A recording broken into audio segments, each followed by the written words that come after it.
Rita Segato supo desde muy chica que se dedicaría a la antropología. A los 14 años hizo un viaje iniciático al norte de Argentina que le abrió la cabeza a otros mundos. Me sentí como una kush infantil, dijo homenajeando al filósofo indigenista. A los 23 años debió exiliarse. Era comienzos de 1975. El diputado Rodolfo Ortega Peña, a quien frecuentaba como profesor, fue asesinado por la AAA.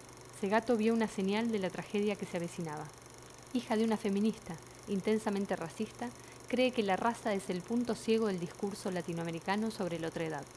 Vivió en Venezuela, en Nicaragua, en Brasil, en Irlanda del Norte. Viajó por la Patagonia y muchas veces volvió a Tilcara, donde se enamoró. Investigó el feminicidio en Ciudad Juárez.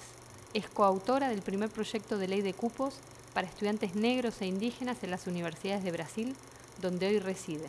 La religión y el territorio, las fronteras nacionales, las mitologías y el paisaje son las claves de su obra. Bueno, Rita, para empezar, la cuestión sería, Spivak planteó esta pregunta que fue bastante polémica de si puede o no hablar el subalterno, e incluso su respuesta fue polémica. Vos, desde tu trayectoria y desde tu ubicación, digamos, en el mapa teórico con la cuestión decolonial desde América Latina, ¿cuál es tu impresión de la cuestión de la subalternidad y de la voz? Sí, es una gran oportunidad para hablar sobre esto. Claro, Spivak es una gran referencia y la pregunta que ella coloca nos permite pensar, o sea, nos permite pensar a la manera en que pensamos en América Latina, que es fichando y repitiendo, pero también nos permite pensar por nosotros mismos de otra forma, colocándonos en la posición de quien toma conocimiento, pero no necesariamente de la posición del repetidor. Porque, por ejemplo, en mi camino personal y ese camino de ese diálogo con esa cuestión de ¿puede el subalterno hablar? Yo lo empiezo hace muchos años. En varios textos está disperso, lo que voy a intentar compactar aquí para la finalidad de esta entrevista, que como te digo es una gran oportunidad para hacer eso, poner toda junta esa diferencia con aquella diferencia. Porque uno de los mecanismos de la colonización, de la mirada del blanco y del occidente sobre el resto del mundo es justamente esa mirada homogeneizadora. Estamos todos del lado de la periferia, entonces tenemos que la estructura es idéntica. Esa no es mi posición. O sea, inclusive siguiendo a Quijano, que es un autor que me ha enseñado mucho y con el cual dialogo constantemente, nuestra diferencia no puede ser colocada, vertida en el mismo lenguaje de las diferencias y de la crítica, como la diferencia del mundo asiático, que se ha descolonizado hace mucho menos tiempo. Entonces, esa perspectiva de la colonialidad del poder, que no es igual a la perspectiva postcolonial, aunque tiene, claro, muchos cruces, los mismos dilemas, ¿no? de la opresión, de la expropiación, de los discursos que tienen valor diferente, y de la colonialidad. No es idéntico a la perspectiva de la postcolonial por varias razones. Una de ellas es que porque en el pensamiento americano la idea histórica, la historia es contada a partir de una creación americana. El mundo de hoy, o sea, el mundo que conocemos con todas sus categorías, la categoría de Europa, América, el blanco, el indio, el negro, el capitalismo, la modernidad, el desarrollo, el progreso, son todas categorías que surgen, que emergen como palabras para contar la historia, a partir de la emergencia de América, ¿no? en la realidad, en la episteme. O sea, como la grilla, a partir de que América emerge en la faz del mundo, ¿no? La grilla es reoriginada, la grilla de pensamiento con que podemos pensar. Y tanto es así que solo se puede contar la historia con categorías que son posteriores a esa historia, posteriores al evento de la conquista. Entonces, empezando por ahí, América tiene prioridad sobre Europa, inclusive porque América genera la posibilidad de lo nuevo. O sea, el mundo europeo, antes de esta reoriginalización de la episteme, con que se piensa la historia del mundo y que tiene que ver con la emergencia de América en la faz del pensamiento, Europa era apegada, el valor era el mundo feudal, la costumbre, o sea, Dios, o sea, el pasado. Todo lo valioso estaba referido al pasado. Cuando emerge América, se abre la idea de la modernidad, que es la idea norteadora de la modernidad, que es la novedad. Con ella surge la novedad. Entonces, nosotros no vamos a remolque de una Europa que nos colonizó. Y el paisaje habla muy alto. Y en esto yo lo veo así. O sea, el paisaje cuenta esta historia. O sea, no importa de dónde vinimos. El paisaje que habitamos es ese paisaje no blanco. O sea, el paisaje nuestro, aunque algunos de los argentinos, una parte de nuestra sangre, 44%, ¿no? El 56% de nuestra sangre, de todos los argentinos, es sangre indígena, y es según los biólogos, según el contagio genético. O sea, no vinimos de los barcos. 56% de la sangre argentina es originaria. Y si el contagio se hiciera, como creo que se está haciendo ya con relación a lo afro, nos llevaríamos también una inmensa sorpresa. Entonces, el paisaje y las sangres tienen una realidad que, por las censuras históricas a las que fue sometida nuestras conciencias y las conciencias de nuestros padres y abuelos, y a la censura sobre una conexión real con ese paisaje, no lo estamos leyendo todavía, pero lo estamos comenzando a querer leer, porque en ese hilo de sangre hay una posibilidad de otra lectura de la historia. O sea, hay otro hilo de memoria que viaja allí. Entonces, en la perspectiva de la colonialidad, es América que origina Europa. O sea, y que origina el mundo y las formas de opresión coloniales y de la estructura de la colonialidad que son presentes hasta hoy, y la existencia de estados que son en realidad mucho más continuadores de los estados metropolitanos de ultramar, estas repúblicas, ¿no? Porque esa es la gran pregunta sobre las independencias nacionales, ¿no? ¿Qué predominó, la ruptura con las metrópolis o la continuidad, ¿no? Mucha continuidad está ahí, ¿no? Entonces, no hay la subalternidad sería la condición de tener que hablar ahí para existir. Esa es una primera respuesta. Ahora viene otra, que es lo que ya digo en un texto de 1998, cuando digo que para algunas de nuestras realidades el pensamiento de los pensadores postcoloniales asiáticos no nos sirve, porque como soy antropóloga, he encontrado mundos que hoy les llamo comunidades a puerta medio abierta, que se abren sus puertas, nunca muy abiertas, pero sí a medio abrir, hacia el Estado, ¿no? Hacia el mundo que llamaríamos de una forma sintética el mundo del blanco, para obtener recursos. Una cosa táctica. Sí, plenamente táctica. Pero que su verdadero discurso, su verdadera deliberación, sus decisiones tomadas en el curso del debate interno, de la deliberación interna y de la interlocución comunitaria, suceden cara a cara con relación a sí mismas. O sea, la espina dorsal no se ha movido de donde siempre estuvo, o sea, y está en el interior de esas comunidades. Tienen su ombligo adentro y no tienen su ombligo afuera. Eso lo digo en uno de los textos que primero publiqué en inglés en 1998 y después traduje y está en el libro La nación y sus otros, y que se llama La monocromía del mito en el libro, pero en inglés se llama The Colorblind Subject of Myth, o sea, el sujeto daltónico del mito.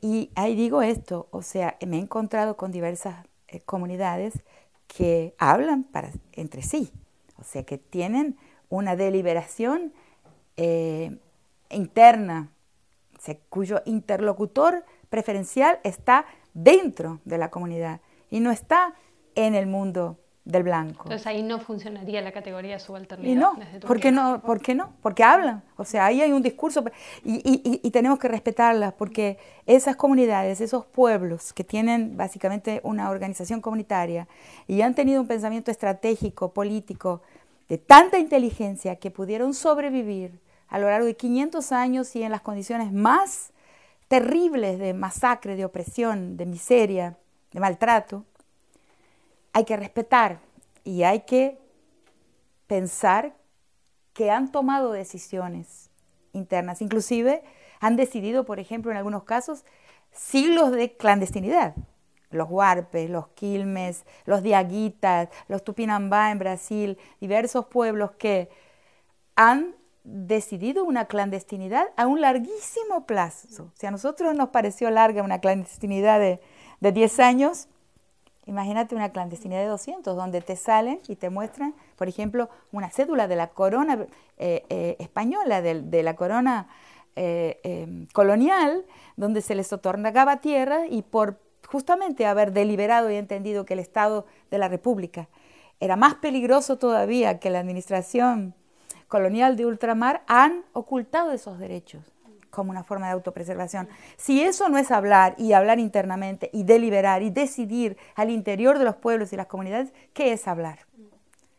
Entonces, yo sí creo que el subalterno habla, pero habla entre sí y no es subalterno. Y ahí viene la tercera respuesta que te daría, que es la siguiente. La noción de subalternidad ella funciona en un escenario binario y no en un escenario dual.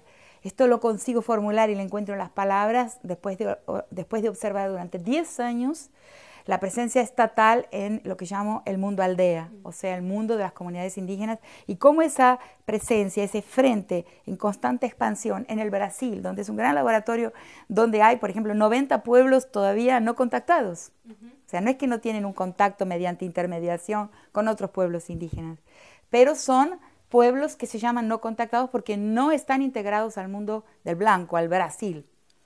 Se calcula que son 90, pequeñísimos, pero que están ahí, no quieren integrarse y no quieren dialogar siquiera, nada. Si eso no es hablar, si eso no es tomar decisiones, si eso no es tener un discurso plenamente político y respaldado con la propia vida, ¿no? Yo no sé qué es hablar. Entonces, en este escenario que he observado, que es el Brasil, tenemos, por un lado, estos pueblos que se han mantenido retraídos en la frontera con Perú, sobre todo, y luego hay la gran expansión que se puede observar del frente, que en mi último texto llamo el frente estatal, empresarial, mediático, cristiano. O sea, ese frente va avanzando hacia regiones y hacia el interior de comunidades, el mundo aldea, donde el Brasil no existía. O sea, estaban ahí administradas, ¿no?, con algunos servicios, pero por décadas circulé por regiones de Brasil donde la gente no sabía decir el nombre del presidente. Y eran campesinos, o sea, una vida aparte del Estado. Entonces, ¿cuál es el efecto de esta expansión ahí? Y lo he observado y lo he formulado así. Para el género, para las relaciones de género y el efecto letal con relación a las mujeres y de aumento de su sufrimiento cuando este frente estatal se va expandiendo en su mundo. O sea, su vida no mejora, sino empeora en mi evaluación. Entonces, una estructura que es dual. Siempre el mundo indígena ha dicho, no, para nosotros las relaciones de género, el género es una relación dual. Y, claro, ella se transforma en una relación binaria. ¿Cómo te puedo sintetizar la diferencia entre lo dual y lo binario? ¿No? Entre la dualidad es posible circular, aunque la dualidad sea jerárquica, que en mi percepción sí lo es. O sea, masculino-femenino, es una de las formas de la dualidad, donde hay una jerarquía de prestigio, de valor. Pero la dualidad es una de las variantes de la pluralidad. El binarismo no, el binarismo es una estructura de lo único. La modernidad es el mundo del uno. La esfera política, la esfera pública, es una esfera que totaliza, secuestra y monopoliza la política. El sujeto que va a hablar tiene que hablar en la esfera pública y el resto es resto. La casa, la familia, el mundo de la mujer, de lo femenino, como así como otros mundos, son un mundo de margen, de resto, de lo particular.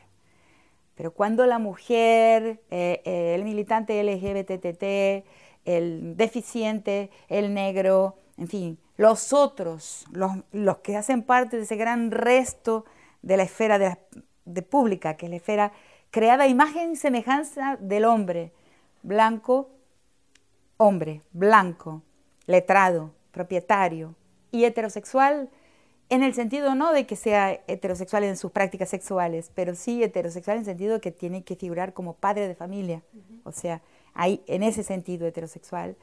Él ha creado esa esfera a su imagen y semejanza como parte de la historia de la masculinidad y ha secuestrado la política ahí. Quien de todas estas minorías, ¿no?, entre comillas, quiere hablar, ahí sí, es subalterno, porque va a tener que travestirse a un sujeto que puede hablar en el espacio del hombre, en el espacio de la esfera pública, con un lenguaje que se pueda universalizar, que aspire a la universalidad. En el mundo de la dualidad, la gran diferencia es que son dos, son jerárquicos, pero ninguno de los dos universaliza el mundo, totaliza el mundo, ninguno engloba al otro. Son dos mundos ontológicamente completos. Ahí no hay subalternidad. Claro. Rita, y Spivak también plantea la cuestión de la conciencia como diferencia, ¿no?, para discutir con la cuestión de la identidad. Desde tus investigaciones y desde una cosa más amplia que podríamos llamarlo de colonial, ¿ahí cómo aparece, cómo se juega la cuestión de la diferencia? Claro, en realidad yo lo he tratado, lo he ido escribiendo y tratando simultáneamente, claro, por mi propio camino, como antropóloga, que ha escudriñado en realidades realmente que están llenas de sí propias, que hablan, que deliberan internamente, que no necesitan, solo hablan estratégicamente, pero no a partir de una identidad estratégicamente esencializada, como en el caso de Spivak, sino que hablan estratégicamente, sabiendo todo el tiempo quiénes son y cuál es su mundo. Hablan al Estado para solicitar recursos, pero es muy puntual.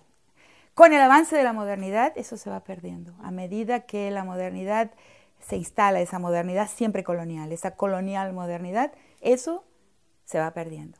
O sea, la gente se va colonizando, es cierto. Hay cambios constantes. Eso está en una historia, no es un cristal. Pero la cuestión de la identidad yo la he tratado en mi libro también, La Nación y sus otros. O sea, yo creo que hay una identidad política, o sea, hay la presión porque la gente toda se traduzca y se travista a sujetos de identidad política y están formas de ser otro a través de fronteras locales, regionales y formas de conciencia que no se solidifican a la manera de la conciencia anglosajona, del multiculturalismo anglosajón y de la lengua inglesa. Y no olvidemos también que es muy importante que los autores del linaje de la crítica postcolonial son autores que escriben en las lenguas centrales, francés e inglés, sean africanos, sean asiáticos. Ellos escriben en lenguas que son globales y que son imperiales. Y nosotros no.